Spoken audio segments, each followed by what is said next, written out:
और ओबीसी सबसे ज्यादा मनुवाद का गुलाम है। यही कारण है कि आज ओबीसी के नेता पर, शीर्ष के बैठे हुए नेताओं पर हमले हो रहे हैं। कहां सो रहा है ओबीसी समाज?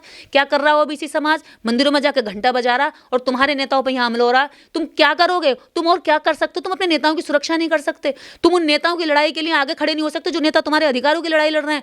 बस तुमने तो यही सोच लिया है कि एससी को दबा के रखो और पुजारी जी के पैरों में जाके पाए लगू, पंडित जी कह दो, हो गया जी इससे हमारा उद्धार। अरे तुम्हारा उद्धार करने के लिए जो नेता लड़ रहे हैं उनके लिए तो ये ओबीसी समाज जागरूक नहीं होता, उनका तो साथ देता नहीं है। और ये किसका साथ देगा? ओबीसी समाज के नेताओं पर जब ये मार पड़ती है, जब वो वैचारिक लड़ाई लड़ते हैं, वैचारिक जंग करते हैं, तो एससी समाज उनके लिए मंच लगाते हैं, एससी समाज उनका सपोर्ट करते हैं और जगह जगह जाकर के उनके पक्ष में बयान देते हैं और उनकी सुरक्षा करते हैं। तो प्रोटेक्शन करने के लिए जब तक ओबीसी समाज अपने नेताओं के लिए नहीं आएगा, अपने विचारों के, अपने अधिकारों के लिए आगे नहीं आएगा, तब तक ओबीसी समाज ऐसे ही हजारों वर्ष से गुलाम रहा है और आगे भी कई वर्षों तक गुलाम रहेगा। स्वामी प्रसाद मौर्य जी पे जानलेवा हमला हुआ, काले झंडे दिखाए गए और उनके साथ सिक्योरिटी होते हुए उन अताताइयों की इतनी हिम्मत होगी, गाड़ी पे चढ़ने की कोशिश करी। तो ऐसी स्थिति में मैं ये कह देना चाहती हूँ, ये तुम्हारी हताशा है। अंधविश्वास हार रहा है और विज्ञानवाद जीत रहा है। आडंबर और पाखंड और मनुवाद हार रहा है, जमीन में धंस रहा है, और अंबेडकरवाद और विज्ञानवाद की तरक्की हो रही है। क्योंकि यही तरक्की से पता चलता है कि अभी तक किसी अंबेडकरवादी ने किसी भी बाबा पर, किसी भी अंधविश्वासी पर हमला नहीं किया। वो प्यार से समझाता है कि देख भाई, अगर तू ऐसा कर रहा है तो इसके कोई फायदे नहीं है, इसके अगर फायदे हैं तो मुझे गिनवा दे। अंबेडकरवादी की यही खासियत होती है, तर्कवादी व्यक्ति की यही खासियत होती है, वो किसी से नफरत नहीं करता, वो उसके अंधविश्वास से नफरत करता है, वो उसकी अज्ञानता से नफरत करता है, वो ज्ञान का उजाला फैलाने की कोशिश करता है। और इनकी चिड़ यही है कि ये लोग इतने प्यार से, इतने धीरे से, इतनी आसानी से लोगों को समझा के कैसे लेके जा रहे हैं। जो लोग हमारे चंगुल में फंसे हुए हैं उन लोगों को ये इतने प्यार से कैसे समझा रहे हैं। तो ये उसी नफरत के आगे इनका सारा खेल चल रहा है। 3000 वर्ष देवी देवताओं ने और हिंदू शोषण ने हमारा पीछा नहीं छोड़ा, अभी तक नहीं छोड़ रहा। हमारे लोग उसमें घुसे हुए हैं, उसमें गुलामी में, उस दलदल में फंसे हुए हैं। तो हम कैसे छोड़ देंगे? स्वामी प्रसाद मौर्य कैसे छोड़ देंगे? जो समाज अभी उसी दलदल के अंदर फंसा है, उसी में अपना भाग्य भरोसा ढूंढ रहा है, तो हम कैसे छोड़ दें? जब तक इस समाज में तरक्की नहीं होती, प्रोग्रेस नहीं आती, वैचारिक आंदोलन मजबूत नहीं होता, तब तक ये आंदोलन छोड़ने लायक नहीं है। ये फूले, पेरियार और बाबा साहब अम्बेडकर का आंदोलन है। इसको यूं मंझधार में नहीं छोड़ा जा सकता। अगर इसको यूं छोड़ दिया तो फिर से जो ताकतें हमारे खिलाफ आती चलती रही हैं वो फिर हमारे खिलाफ आ जाएंगी। और एक सवाल खड़ा होता है कि आप हिंदू धर्म, आपका नास्तिक होना अच्छी बात है, लेकिन आप हिंदू धर्म के ही खिलाफ क्यों बोलते हैं?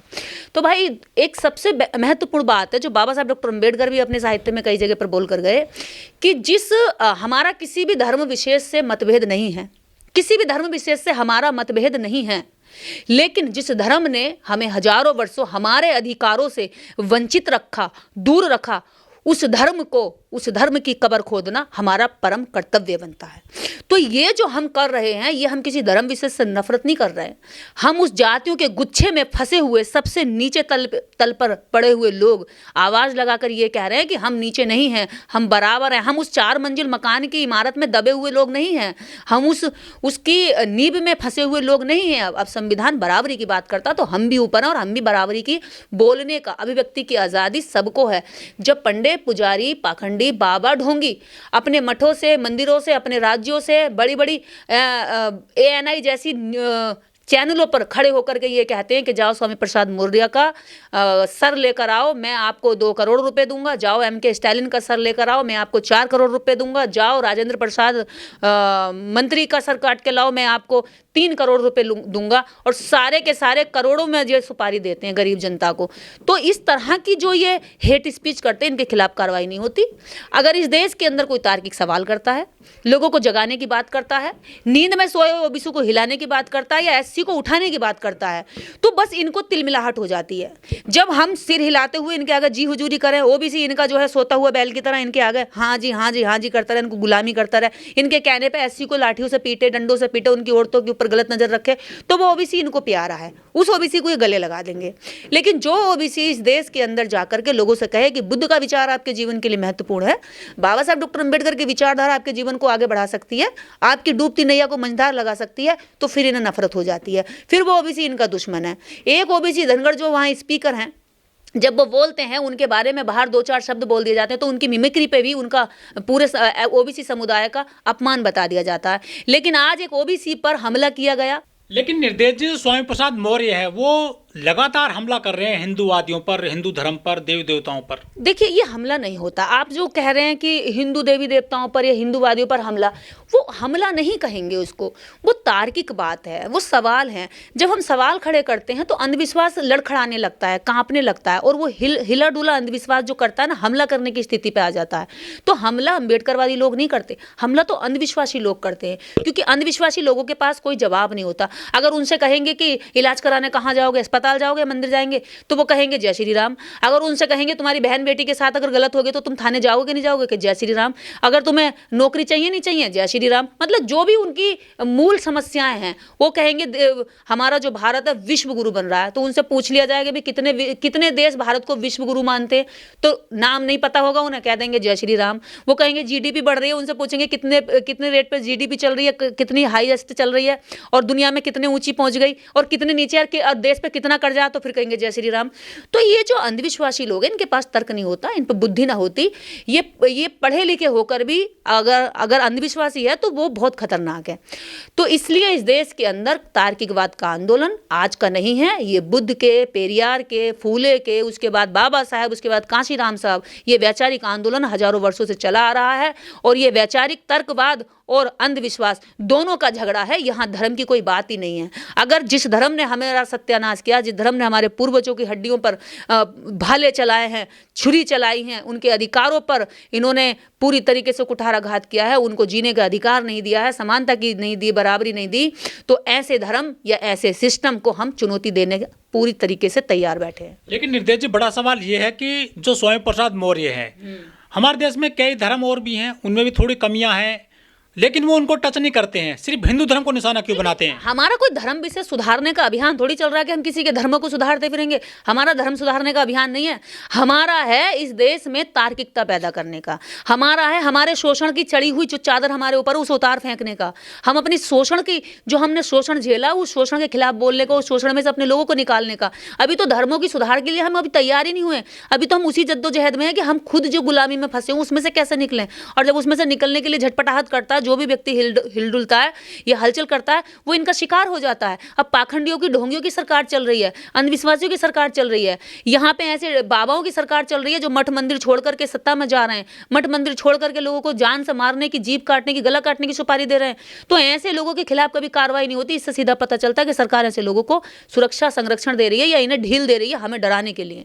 लेकिन उत्तर प्रदेश में राम राज्य बताया जाता है, पूरे देश में हिंदू राष्ट्र की बात की जाती है, क्या एक पूरा एक समस्या मोल ले रहे हैं स्वयं प्रसाद मौर्य, इस तरह से बयानबाजी कर रहे हैं? नहीं, देखिए, किसी को तो ये समस्या मोल लेनी पड़ेगी, चाहे स्वयं प्रसाद मौर्य हो या इस देश के अंदर कोई भी जागरूक व्यक्ति हो। आपको ये लगता है, अगर कोई भी बोलने वाला, तार्किक सवाल जवाब करने वाला व्यक्ति ये सोचता है कि मेरे बोलने से क्या फ़र्क पड़ेगा, तो मैं आपको बता दूं कि आपके बोलने से बहुत फ़र्क पड़ता है। कहते हैं कि एक बूंद से फ़र्क नहीं पड़ता, लेकिन हर जगह जगह जगह जब बूंद बूंद पड़ती है ना, पूरी धरती को गीला कर देती है और कई बार समुद्र तक में जा करके हलचल पैदा कर देती है। तो आपकी जो तार्किक सवाल है वो कई करोड़ अंधविश्वासियों को जो है हिलाने की क्षमता रखती है। तो मुझे लगता है कि ये वो जो रिस्क ले रहे हैं, इसके लिए सारे ओबीसी समाज को आगे आना चाहिए। लेकिन ओबीसी जो है हिम्मत नहीं करता है, ओबीसी बहुत दब्बू है, डरा हुआ है और वो दहशत में। जो ट्रैक पकड़ा हुआ है स्वामी प्रसाद मौर्य जी ने पिछले 1-2 साल से, क्या वो राजनीति से संन्यास ले लेंगे या फिर वो समाज सुधारक बन जाएंगे, जो जिस तरह से हिंदू धर्म की कमियां बता रहे हैं? वो आपको मैं बताऊं, देखिए, इस देश के अंदर ओबीसी समाज के सबसे ज़्यादा महापुरुष रहे हैं। जैसे आपको ज्योतिबा फूले, छत्रपति साहू जी महाराज, इधर पेरियार साहब, इधर ललई सिंह यादव जी। तो इस देश में अनेकों जो है महापुरुष जो ओबीसी समाज के रहे हैं। आज के जो ओबीसी जो लोग काम कर रहे हैं, जो लोग स्पीचेस कर रहे हैं, उनके अंदर क्या है ना, एक चीज़ है, वो इस तरह की बयानबाजी करते हैं, इस तरह का बोल रहे हैं जिससे कि वो संसद तक चले जाएं या विधानसभाओं तक चले जाएं।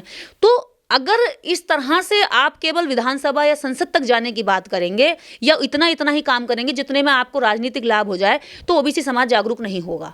क्योंकि आपको ज्योतिबा फूले की तरह काम करना पड़ेगा। जब तक ओबीसी समाज में ज्योतिबा फूले की तरह काम करने वाले ईमानदार लोग तैयार नहीं होंगे, जब तक ओबीसी समाज जागेगा नहीं।